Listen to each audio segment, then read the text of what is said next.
નમસ્કાર દર્શક મિત્રો, જનાર્પણ ન્યૂઝમાં આપનું સ્વાગત છે। ડભોઈ વેગા ત્રિવેટ નજીક ઓવરલોડ કપાસ ભરેલી ગાડી અકસ્માત સર્જ્યો। રોડની ધારે ઉભેલી ટોઈંગ વાન અને 108 એમ્બ્યુલન્સ પર પલટી ગયો આઈસર ટેમ્પો। વેગા સર્કલ નજીક 108 ટોઈંગ કરી લઈ જતો ટોઈંગ વાન ચાલક ચા પીવા ઊભો રહ્યો અને આઈસર પલટી।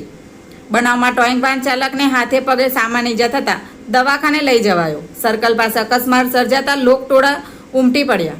બનાવમાં કોઈ મોટી જાનહાનિ નહીં। Bureau report, જનાર્પણ news. આવા જ નવા સમાચાર જોવા માટે જોડાઈને રહો જનાર્પણ ન્યૂઝ સાથે। અમારી ચેનલને લાઇક કરો, શેર કરો, સબસ્ક્રાઇબ કરો। ધન્યવાદ।